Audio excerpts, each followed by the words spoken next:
La violencia contra mujeres y niñas es una de las violaciones de los derechos humanos más extendidas, persistentes y devastadoras del mundo actual, sobre la que apenas se informa debido a la impunidad de la cual disfrutan los perpetradores y el silencio y la estigmatización que sufren las víctimas. La Declaración sobre la Eliminación de la Violencia contra la Mujer, emitida por la Asamblea General de la ONU en 1993, define la violencia contra la mujer como todo acto de violencia que tenga o pueda tener como resultado un daño o sufrimiento físico, sexual o psicológico para la mujer, así como las amenazas de tales actos, la coacción o la privación arbitraria de la libertad, tanto si se producen en la vida pública como en la vida privada. El informe Violencia en línea por razones de género hacia mujeres con voz pública en Latinoamérica y el Caribe y su impacto en la libertad de expresión de la Alianza Regional por la Libre Expresión e Información incluyó el análisis de 15 casos de la región en el que la mayoría de las entrevistadas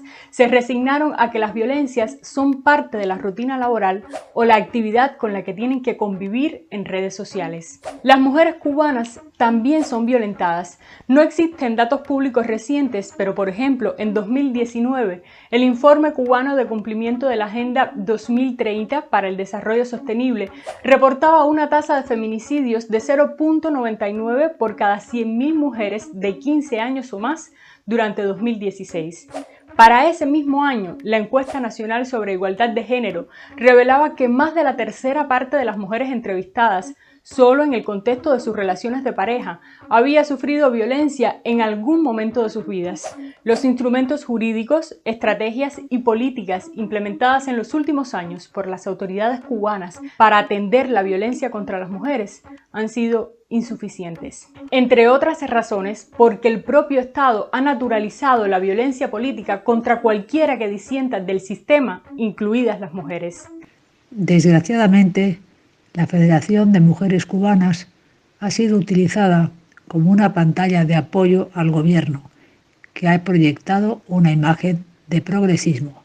Sin embargo, hasta hoy, las mujeres activistas, periodistas independientes y opositoras han sufrido formas de violencia política con matiz de género que no sufre ningún hombre. Te invito a que me acompañes en los próximos minutos para conversar sobre este y otros temas. Recuerda apoyar nuestro trabajo enviándonos estrellas a través de Facebook, suscribiéndote a nuestro canal de YouTube o enviándonos donaciones puntuales a través de esta cuenta de PayPal.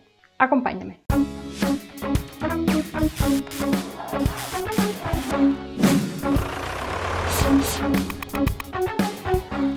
La presencia de las mujeres en las protestas más recientes ocurridas en Cuba entre septiembre y octubre de este año evidencia la continua precarización de la vida y las labores de cuidado. Las madres, con sus hijos en brazos, cerraron calles y gritaron su desesperación por los largos días sin electricidad, sin agua y con la escasa comida, planificada y atesorada en proceso de descomposición. Sobre sus hombros, la carga más pesada de la crisis. La respuesta del gobierno cubano a estos reclamos ha sido la represión y el silenciamiento. Meses antes de que ocurrieran las protestas, otras mujeres llamaban la atención sobre lo difícil de las condiciones de vida. Amelia Calzadilla, madre de 3 niños, también colapsó en redes sociales al denunciar los altos costos de la electricidad en su hogar y su imposibilidad de acceder al servicio de gas. Agotada de acudir a todas las instancias sin éxito, se dirigió al ministro de Energía y Minas con lo que podía: una transmisión en Facebook. La respuesta fue más violencia. Pero incluso después de todo aquel show mediático que generó mi directa, después de haber sido ultrajada, discriminada, asediada, porque si Cuba Debate, que es un sitio oficial del gobierno de este país, dijo que yo era una maquinaria para exacerbar dolor, financiada por ese archienemigo que todos hablamos de él, pero es como un dios, todos lo conocen, pero nadie nunca lo ha visto. Si después de eso digo que no tomaron represalias contra mí, bueno, ya sería que tendría la cara muy dura. Al reclamo de Amelia se unieron otras madres y padres en igual estado de desesperación por las dificultades para garantizar la comida y los productos más básicos para sus hijos. Amelia recibió en su WhatsApp desde un número desconocido amenazas de muerte y ofensas. Estas formas de violencia digital persiguen el repliegue y la autocensura de mujeres con voz pública. Por cada mujer silenciada que se intenta callar, otras ni siquiera se atreverán a sumarse al debate público.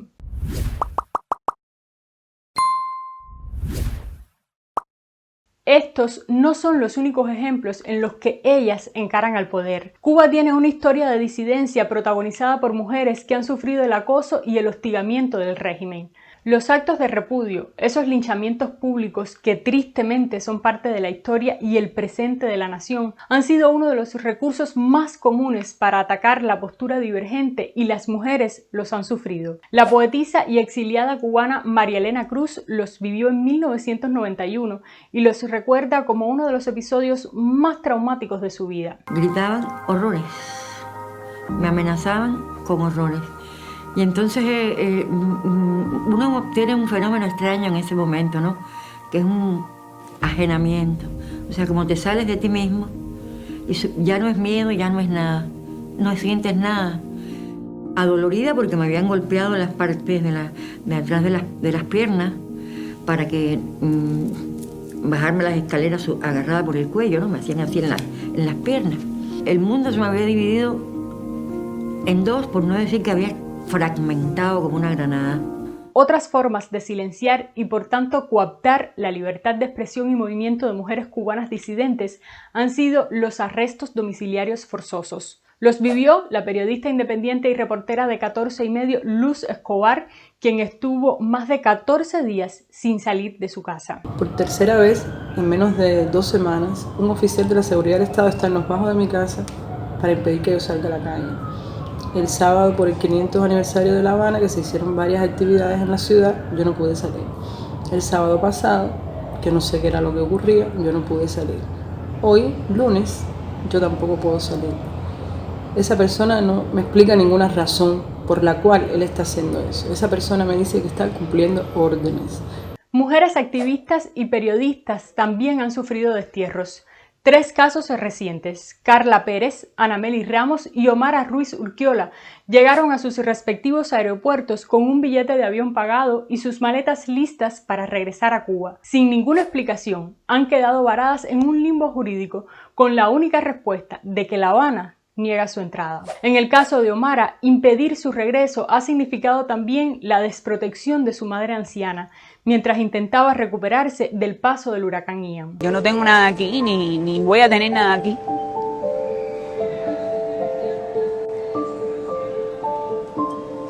Es muy difícil, además uno se siente muy vulnerable porque desprovisto. O sea, la gran democracia del mundo a los pies de una dictadura y contribuyendo a la violación de los derechos humanos de personas como yo en suelo norteamericano. Mi problema se tiene que dirimir allá con las autoridades de mi país. Mi problema no se dirime en la recepción de ninguna aerolínea norteamericana. La resistencia tras la represión de las protestas ha sido protagonizada por madres, esposas, novias y familiares de los presos. No ha cesado Marta Perdomo, madre de los hermanos Jorge y Nadir Martín, de pedir por la libertad de sus hijos. Bárbara Farrat, madre de Jonathan, uno de los 59 menores detenidos por las protestas del 11 y 12 de julio pasado, se convirtió en activista por la liberación de su hijo. Desde que la seguridad del Estado me puso la vista encima, ya yo no he podido trabajar más en la calle. Mi esposo era mecánico de cocina, yo era manicera. Y en menos de 5 días mi esposo le ponían una multa, a mí me ponían otra, a punto que no pudimos trabajar más. Hoy por hoy simplemente me ayudan. Las ayudas son las que me hacen que le lleve la java al niño. Las ayudas son las que me hacen que mantenga a mi nieto. Porque prácticamente ni de la casa a veces puedo ni salir. Después de 63 días fue que escuché la llamada de ellos por primera vez, la voz de ellos. Y entonces ahí nos enteramos que lo llevaron para la prisión del SIDA, lo pusieron contra la pared, le dijeron desnúdense primero, hagan cuclillas y después se pusieron la ropa de nuevo y enchaquirados de mano y pie, lo pusieron uno al lado del otro y ahí empezaron a darle golpes a Nadir, hasta que Nadir cae al suelo. La criminalización del disenso alcanza a periodistas mujeres que han sido ciberacosadas, han recibido llamadas de números desconocidos, han sido interrogadas por la seguridad del Estado y acusadas de mercenarias, como ocurrió con Yadiris Luis Fuentes. Una de las características del totalitarismo es que te amordaza. Sales tan traumado de ahí que es casi imposible que puedas hablar después de lo que te ha pasado o de las razones por las que te fuiste al exilio. Es lo que sucede con los periodistas cubanos, que la mayoría estamos en el exilio, tenemos que salir de Cuba y después no nos atrevemos a contar nuestras historias. Y tenemos que pasar por terapia, o sea, reacostumbrarnos a una nueva sociedad, insertarnos, vivir como migrantes, que es bastante complicado, es bastante difícil. La violencia contra las mujeres en Cuba crece con la invisibilización de algunas de sus manifestaciones. El feminicidio, por ejemplo, no está tipificado como delito en el Código Penal porque las autoridades cubanas no lo creen necesario. Tampoco se incluyó el ciberacoso en el Código Penal que entrará en vigor en diciembre próximo. La Ley Integral contra la Violencia de Género sigue siendo un reclamo desoído por el gobierno cubano.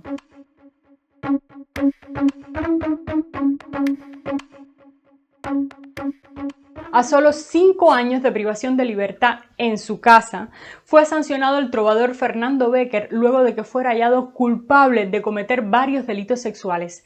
Más de 30 mujeres testimoniaron públicamente en su contra y fueron acosadas sistemáticamente en redes sociales por amigos del trovador como Ray Fernández. Estas y otras formas de violencia digital desalientan la denuncia y limitan la participación de las mujeres en la conversación pública. Quienes las agreden y acosan persiguen que dejen de opinar o manifestarse para que cierren sus cuentas o se autocensuren. Hay presos políticos en Cuba.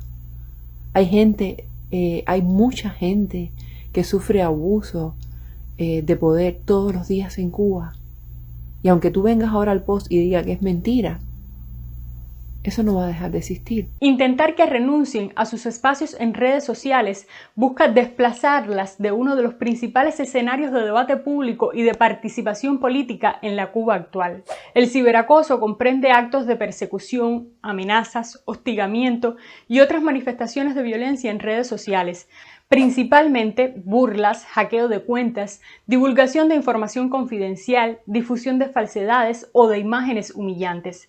Se trata de un comportamiento que se repite y que busca atemorizar, enfadar o humillar a las mujeres. El informe Violencia en línea por razones de género hacia mujeres con voz pública en Latinoamérica y el Caribe y su impacto en la libertad de expresión, elaborado por la Alianza Regional por la Libre Expresión e Información, alerta que cuando la respuesta a una opinión no se relaciona con la idea expresada, sino que alude al aspecto físico, identidad, preferencias sexuales o relaciones personales de la emisora, con amenazas explícitas o veladas, no es debate, es violencia.